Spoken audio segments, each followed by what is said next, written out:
aggressive of blight removal and how we support our parks and public spaces. So with that said, I want to thank the City Council for supporting this budget. You also go deeper in this budget, you see our continued effort in supporting early childhood, the Birmingham Promise, as well as other initiatives to support public education and birth to 12th grade, that is. So I think it's important that this budget not only reflects our priorities, but it reflects our shared priorities in the council employees. This amended budget reflects our commitment to invest in our employees. So this budget includes a 3% cost of living adjustment for all of our employees. It also includes merit pay, 5%, for those employees that are eligible, as well as longevity pay. And that bonus, which is a loose word here, is based on how long an employee has been serving as an employee for the City of Birmingham, which also includes no additional costs to the employee for their pension, or no additional costs for the employee as it relates to that health care pay. Why is that important? Because these same employees have been on the front line when we had this network disruption in March. It's been extremely tough for our employees, their ability to adapt and adjust, whether it's using pen and paper or anything else of that nature. So to get to this point and have not only our citizens front, mind, and center, but have our employees front, mind, and center, we're extremely grateful for everyone's patience, the public's patience, as well as our employees' patience. Who else? Is everything back to normal now? Are there any lingering hacking issues? Everything for the most part is on par. We're still adjustments. There's still a steady cadence of information flow between IMS, the legal department, finance department, to make sure that things are on par. I think a lot of our focus now is related to making sure this doesn't happen again, and what we have to put in place. This budget also includes things to enhance and support our systems from not making sure we don't have this type of disruption again. By December 31st, Birmingham will likely have more homicides than any other year in the city's history. What do you have to say about that? And then what specific laws are you looking for the state legislature to implement to combat the gun violence in the city? Well, what I'll say is, if we had one homicide in our city, that would be too many. If we had two, that would be too many. If we had 10, we had 100. One homicide is too many because I don't think of it in terms of I think of it in terms of that victim. I think of it in terms of that victim's family. And so it's been an extremely tough year for our city related to gun violence. But it's been harder for those families who lost a loved one. Christmas will be here in a few days. I'm trying to imagine what you do with your family. I'm imagining definitely what I do with my family. Too many families, what they usually do, they'll have a missing family member from that seat at the table, or on that couch when they're watching their Christmas movies together. I think that's extremely tragic. So my hearts are with them. We've had a laser-like focus, one, on bringing some form of justice to those families by giving our detectives the resources they need to investigate and solve these cases. We haven't been able to solve all of them, and a lot of them are still under active investigation. But I am glad to say, as we close out the year, we have over a 50% clearance rate. That's important. Again, not for numbers' sake, but that's important.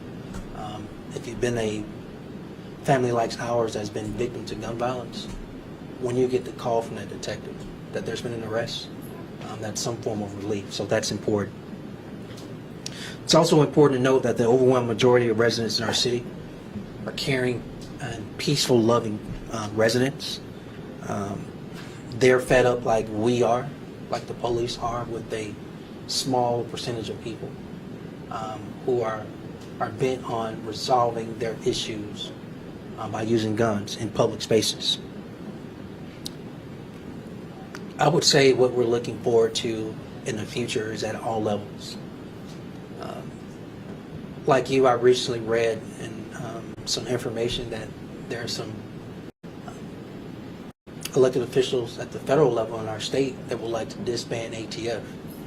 I would like to remind the general public that the ATF is the only organization that exists in our entire country responsible for investigating, responsible for capturing, responsible for arresting the people who have Glock switches, who have these conversion devices, who manufacture them, who sell them.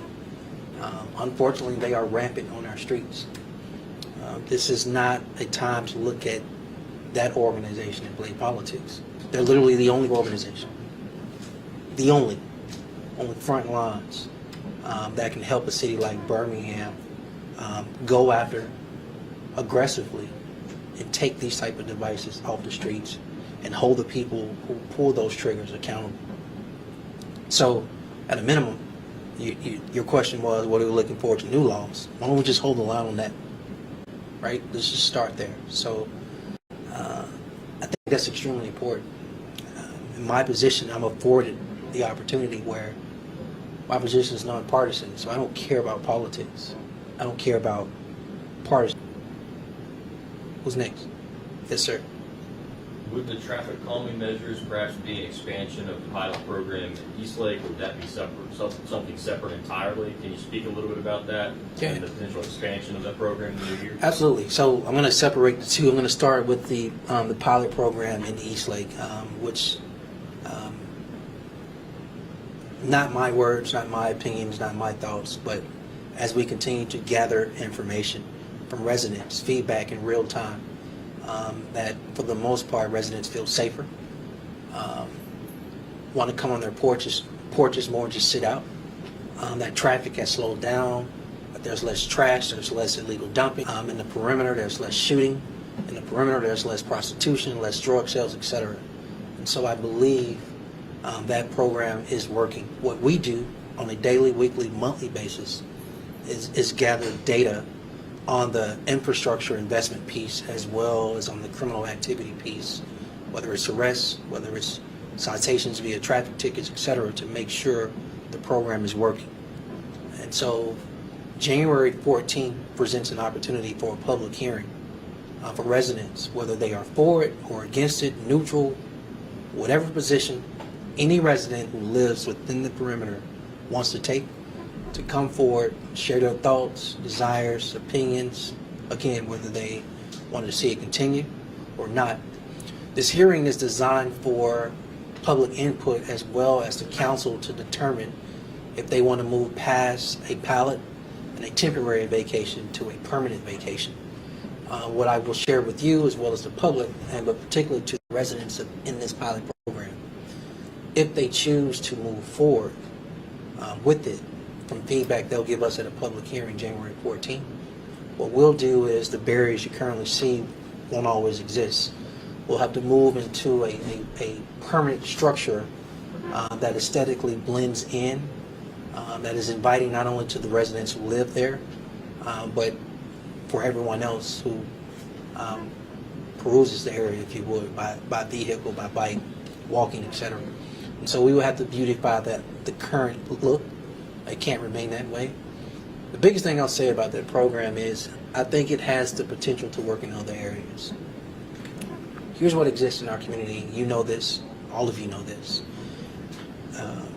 We have people who have a tendency, unfortunately, it's a handful of them, when they have an issue, when they have a beef, when they have a gripe, whether it's in person, social media, verbally, turns into a physical fight, that they escalate it to some form of gun violence. And they usually do it in the form of get in their vehicle, enter a neighborhood, and discharge a firearm out of their vehicle to a occupied dwelling or an unoccupied dwelling. And one of the ways we can decrease that type of activity is by decreasing the number of entrance and exit points in a historic city like Birmingham that exists at a very high level. And so what we found is this pilot program has the potential to be expanded, but we cannot expand it without community buy-in and or input from residents. So this program is not necessarily driven by us, it's driven by the residents. Your other point, traffic calming, there's a top 3 requests it falls in that category of please assist us in traffic slowing down. So stop signs, a speed hump, that's a reconfiguration of the street, whatever you will. The priority from the council is funding this more. With the additional funding, all we're funding is projects already in the queue, which we know there are 300 plus that already exist. We won't even be able to get to all of them, but we do feel that we'll be able to make progress on addressing and honoring the requests from residents post our investigations, whether again it's reconfiguration of a street, a yield sign, a stop sign, a speed hump, insert whatever you will on that traffic calming. We're excited about honoring this request from our residents. Who's next? How many retirements from BPD are you expecting at the end of this year, and how many recruits from that graduating training class have been promoted? Yeah, great question. On the retirements, I don't have the answer. You have to talk to the Birmingham Police Department. What I can tell you is that we're excited about getting on the other end of the curve. Again, Birmingham is not unique in regards to policing shortage. This is a national crisis that existed at large and mid-sized cities since 2020. We saw this intersection of high retirements and low recruiting classes that created a gap in our city and other cities. What we're excited about, and the numbers pan out, is that we just had this November 19th class that started. We have another class, a recruiting class that starts in March. The number we all want to be looking for is how many people show up to these agility tests. We just had an agility test this past Saturday, for example. As I understand it, over a minimum of 40 people attended, and if I'm correct, Rick, you can correct me if I'm wrong, 35 people actually passed the agility test. That is a huge deal, not just in the number of people passing, but just the higher interest when we think back to the number of people that had any interest in showing up for agility tests combined in 2020, 2021, and maybe 2022. 2024 alone, all the agility tests combined have been higher than those 3 years. So what we're seeing is us getting on the other end of the curve, higher interest in people wanting to protect and serve via being police, and particularly here in the city of Birmingham. Anybody else? Where are we now with confirming a police chief? I know the interim is still there, but where are we with that process? Well, I think it hasn't been 30 days, so you give us time, young lady, please. Yeah. The legislative agenda, do you have any thoughts on that? I think the council addressed that, but especially personnel board, Again, some of those issues. Yeah, so let me say this. The legislative agenda lays out, again, shared priorities between the Birmingham City Council and the mayor's office. What I will say is this. I actually have a great working relationship with Jeff Crenshaw. We actually just talked in person this past Friday.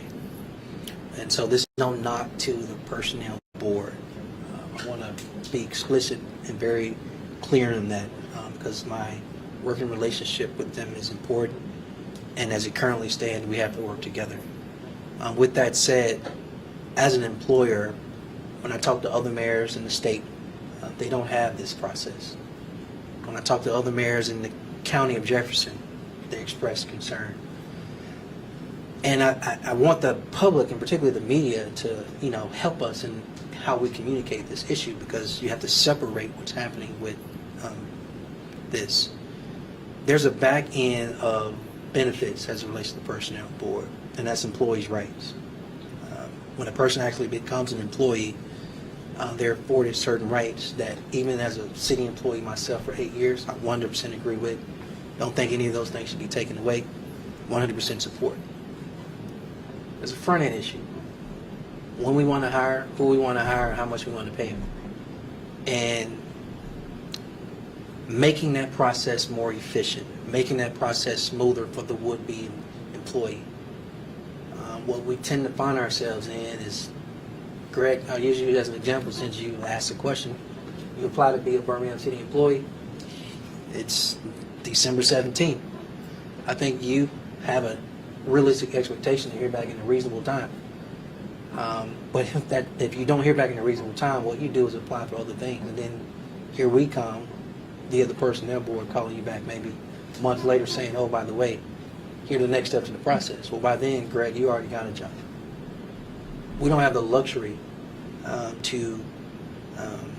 we have to find a way to make our process more efficient, to onboard employees in a more efficient way, in a faster way, for the potential employee's sake, as well as the employer's sake.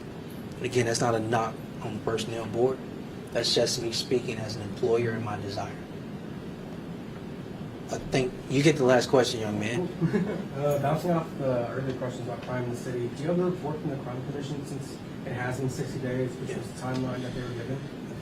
We look forward. We're in a window where time is coming to an end as it relates to the year.